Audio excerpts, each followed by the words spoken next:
It was in Africa that our human ancestors evolved for some 6 million years. Like other living beings, they adapted to their environment. But at times, that environment was transformed by shifts in the global climate. What exactly were those climatic shifts, and how did they influence human evolution? Did a changing climate push our human ancestors, known to scientists as hominins, to evolve? New research centered in Kenya and Ethiopia is charting details of precisely how the climate changed as humans evolved. This research is shedding light on just how sensitive early human beings were to climatic changes. That knowledge is crucial for Homo sapiens today, as we experience the most rapidly changing climate in all of human history.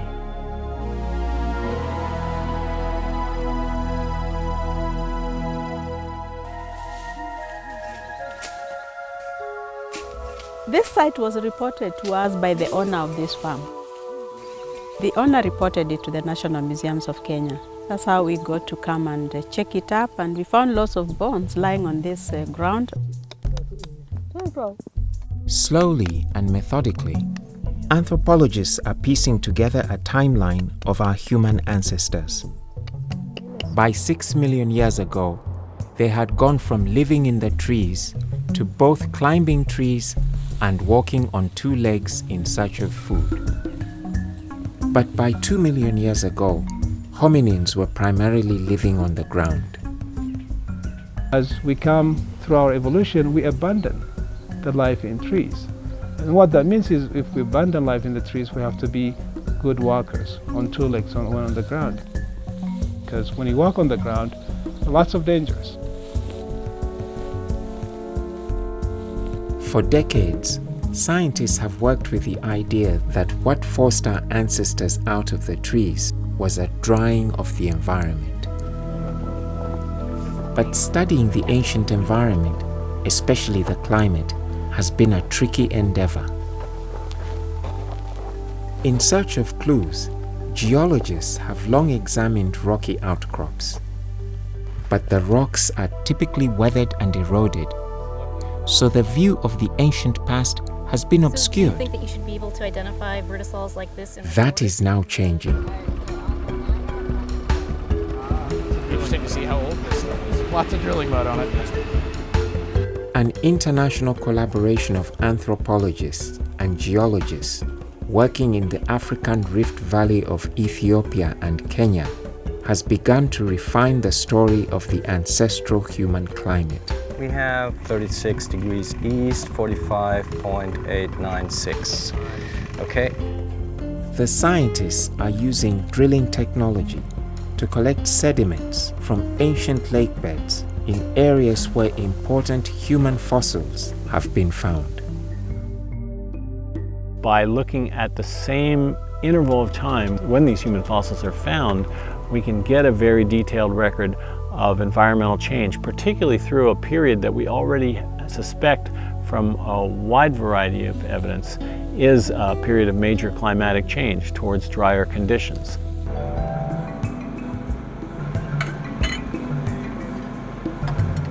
What we want to do is to get continuous and undisturbed lake sediment sequences, which will not have any gaps, and which we can study at fairly high resolution. 15 meters. Keep up that rate, we'll be done in a week. From the drill cores, the scientists hope to understand the particulars of what the climate was like over the past several million years, in some cases down to a time frame of decades. She's measuring the food. Anthropologists are comparing this new data with their own timeline of important milestones in human evolution, such as increased brain size. Climate has a lot to do with our evolution because animals in general have to adapt to their environment, otherwise they'll go extinct. And we still see it. I mean, the climate has a lot of impact on the way modern humans live today. realistic at all. So 4.25.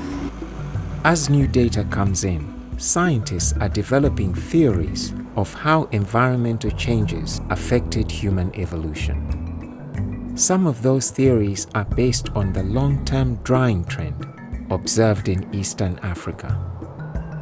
In general, East Africa has become progressively drier over the past 5 million years, and the landscape has changed from one that was predominantly covered by forest to one predominantly covered by grassland and sparse forest vegetation. The drying of Eastern Africa was one factor that led scientists more than a century ago to formulate the savanna hypothesis. Prevailing theory in human evolution that's been around really since the days of Darwin is the savanna hypothesis, which relates to a long-term transition from dominantly closed woodland sort of habitats to the open savannas. The theory says that as open savanna habitat replaced forest habitat, due to the drying environment, our ancestors evolved a key trait: upright walking. But scientists have questioned this theory as too simple and hard to prove, including the role that climate played. Nonetheless, it's generally agreed that a drying trend started in Eastern Africa about 3 million years ago. What caused it? It was the dawn of the Pleistocene Ice Age. Much of the northern hemisphere froze over, and there are indications that even the climate of equatorial Africa did not escape unscathed. When things are getting colder in the northern hemisphere, equatorial Africa is actually getting drier, and there is some evidence from the fossil record to indicate that. But direct evidence of the climatic shift at a time that saw significant changes in human evolution was sparse. This is another piece of something here. Can the drilling project reach back more than 3 million years and chart those climatic changes once and for all? One place that may hold critical answers is Hadar, in the Afar region of Ethiopia. It was in this arid landscape that the skeleton Lucy was discovered by Donald Johanson in 1974. Lucy lived 3.2 million years ago. A simple monument marks the site of the discovery. What Lucy represents is a time, a moment in our evolutionary history that really captures that mix of ape and human in one skeleton. Lucy has longer arms and a small brain like a chimpanzee, and more human-like body structure when you look at their hip bones and the legs and the foot. To find out what the climate was like before and during Lucy's time, scientists are drilling into an ancient dry lake bed close to where her fossilized bones were found. Lucy's bones were discovered in a hot, dry desert. 25 years later, a few miles away at Dikika, Zerai Alemseged found another member of her species, Australopithecus afarensis. It was the skeleton of a 3-year-old child. Zerai called her Selam, meaning peace. So what you have here is the earliest child in the history of humanity. We have the shoulder blades, both of them. Thanks to the remarkably intact shoulder blades of Selam's skeleton, Zerai's team verified that Australopithecus afarensis did in fact climb trees. But a look at the site where Selam and Lucy lived reveals that something is clearly missing today. Trees, or for that matter grass, and even water except for alongside rivers. But scientists have known from past studies that this area was radically different back in the time of Australopithecus afarensis. In fact, the drill site was chosen because geologic studies showed that there was once a large lake here. So the reason we're drilling in this general area is actually to capture sort of what the climate and environment was like during Lucy's time. And the drilling is great because the lakes themselves, they represent the watershed or the basin as a whole, whereas these fossil sites represent just one spot on the ground. This is actually crocodile. Analysis of the drill core sediments confirmed the results from previous fieldwork, showing that the home of Salam and Lucy was a mixed environment of woodland and grassland, similar to parts of Eastern Africa today. But the drill cores reveal something else about the climate back then. Starting about 3 million years ago, as ice sheets began to form in the northern hemisphere, Eastern Africa's climate did not simply turn drier. Instead, it became increasingly variable. It underwent a period lasting thousands of years when it shifted back and forth from wet to dry conditions. But then the environment became drier and more open. It was under these conditions, at about 2.8 million years ago, that the first members of our own genus, Homo, evolved. Were these climatic conditions a factor in pushing Lucy and Salam's species to evolve into something more human?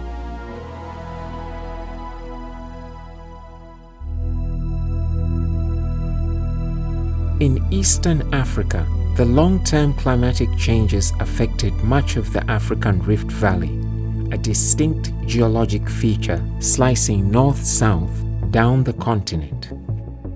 The Rift Valley was formed by the movement of the Earth's enormous tectonic plates, which have been active in Eastern Africa for many millions of years, splitting the continent apart and forming a huge trough.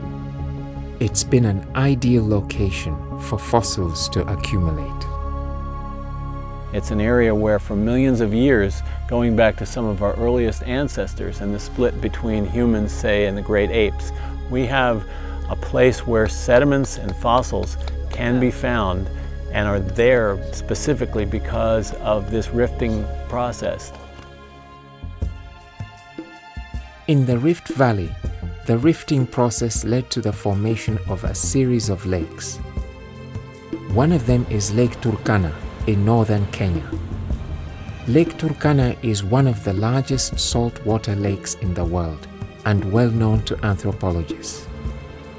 Here, 1.6 million years ago, lived a young male that scientists call Turkana boy. His fossilized skeleton was discovered in 1984 by Kamoya Kimeu. So where was the first bit Kamoya found? It was picked around here, almost at the edge, the top layer. It's going to be fish here. The excavation took us quite a long time because the fossils were scattered all over. And I remember actually we were like here each year for about 4 years, all coming from this area. Certainly one of the most striking things about the Turkana boy discovery was that when that skeleton was reconstructed, it looked like us. It really caught everyone's eyes as, you know, this was the size, shape, the stature, the build of modern humans, and nothing like any of the earlier forms or the close relatives that existed at that time. Turkana boy was a member of an early human species, Homo erectus. The drill site chosen to examine Turkana boy's environment is close to where his bones were found. In the drill core sediments, scientists are looking for key items that shed light on the climate and the environment in the time of Turkana boy. One of them is a minute creature called an ostracod. Ostracods are essentially a little bivalve with a shrimp inside. They are sensitive to changes in water conditions. So we can use the ostracods to understand what the conditions were like in the Turkana Basin around 2 million years ago. Another item of interest in the drill cores is fossilized pollen. When you look at the pollen, it's a very good way of putting together a pretty detailed picture of what the vegetation was like at a certain time. A lot of it is based on the kinds of vegetation communities that you see today, but you also see vegetation communities that were a lot different as well. To study pollen and other substances in the drill cores, the scientists shipped them to a special laboratory at the campus of the University of Minnesota in the United States. Here, scientists slice the cores open. They extract valuable substances locked away until now in the lake bed sediments and pack them off to laboratories all over the world. Analysis of the pollen from Lake Turkana confirms that the vegetation of the ancient past was different from today's desert flora. Now it's very sparse. You have just this acacia scrub, woodland type of vegetation. But it wasn't always like this. There have been times where it's been much wetter here and the vegetation has been quite a bit more dense. Not only was it wetter at times, but according to the drill cores, Lake Turkana rose and fell repeatedly. Instead of steadily shrinking from a drying climate, the lake exhibited major swings in its levels every few thousand years. This had to have been caused by an unstable climate, and it happened between 1.8 and 1.4 million years ago, which was just as Turkana Boy arrived on the scene. Another intriguing result has emerged from the drill cores. During that period, the drying trend assumed under the savanna hypothesis was not detected for this particular part of the rift zone. It seems the drill cores here are offering more questions than answers. In the time of Turkana Boy, other early humans also lived at Lake Turkana, but they went extinct while Homo erectus thrived. What impact did climate change have on their demise? This is a question with implications today, but can the drill cores reveal any relevant clues? That remains to be seen. Carrying a single tool, the hand axe, Homo erectus lived for over 1 million years. But eventually, that species too, like all the other members of the genus Homo, went extinct. All that is but one. So this direction is north.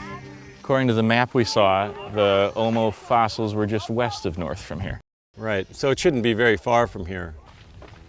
In southern Ethiopia, about 50 kilometers from Lake Turkana and the Kenyan border, crucial fossils were found in the 1960s and 1970s by a team led by Richard Leakey.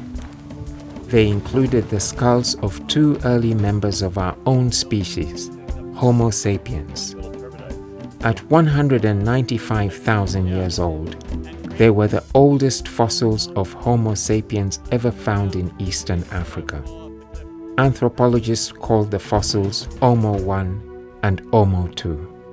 The Homo 1 and Homo 2 fossils were found several kilometers to the northwest of here, and they're named after the Omo River, the main tributary river that feeds into Lake Turkana south of here. And if we were to follow the river up along its banks, we'd get to the outcrops. The orange layer is pyrite. These important fossils of modern Homo sapiens, our own species, were found right in this area.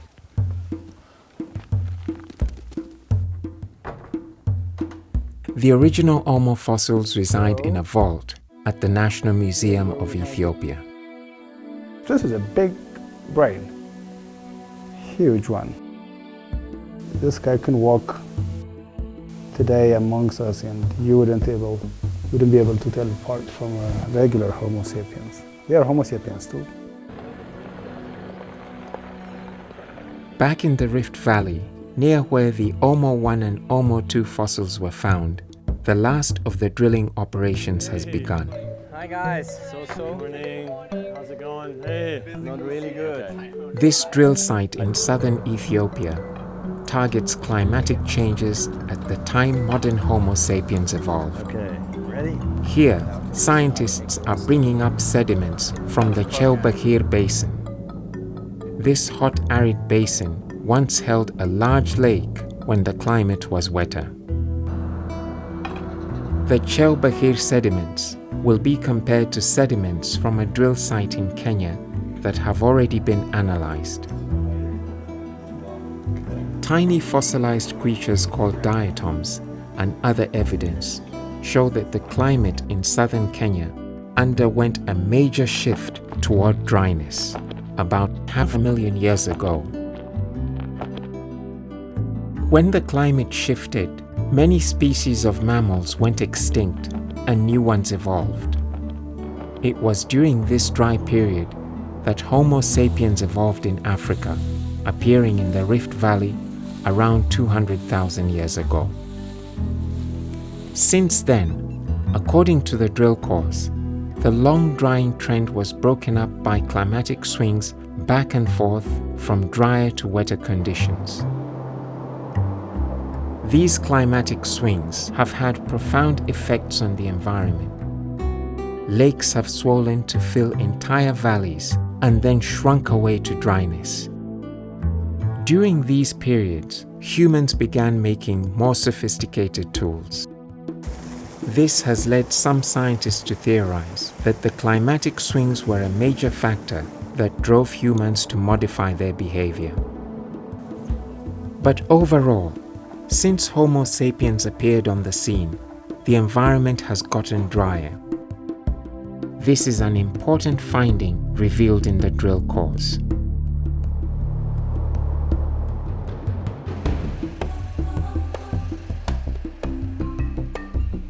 The environmental setting of the last 3.4 million years of human evolution, from before the time of Lucy up to the present day, has been captured in 2 kilometers worth of drill core from the African Rift Valley. The drilling itself has come to an end, but studies of the cores will continue for years, even decades. So far, the cores show that changes in the climate did profoundly alter the habitat in which hominins lived as they evolved for millions of years. But how these changes affected human evolution is not yet clear, and there are still other factors to consider. Some people think that changes in human evolution may be unrelated to environmental changes, that the environmental changes that we can observe in these lake core records may not relate to the major changes in early human ancestors. They may be driven by internal human behavioral characteristics, the adaptation of a larger brain, the way that we care for our young. These things may be unrelated to environmental change. We have to consider that as a possibility as well. This is 37.2. The new drill core data may also offer new insights into the extinction of early humans and how climatic and environmental changes may have been involved. There were over 10 species of humans that have existed over the past 6 million years, and all of them, except us, disappeared. All of those other species have gone extinct. What were the conditions that caused those extinctions? Were they climatic? Those are important questions, and ones that have implications for our understanding of our own adaptability. It's likely that at no time in our past has this information been more important, for we are the only human species left. And now we're experiencing the fastest changing climate in all of human history. And for the first time, it is a phenomenon of our own making. Even though we are a young species, the contribution to the climatic change and environmental change that we are bringing about is unprecedented. The good news is that we also happen to be a species with a brain capacity that allows us not only to transform the environment, but also to comprehend what it means, what it entails. This would be the axis, which is the second cervical. We are fast learning and experiencing how climate change is affecting us modern humans. As the drill core studies progress, we may get valuable insights into how to deal with it as we explore how a changing climate influenced the hominins, our evolving human ancestors.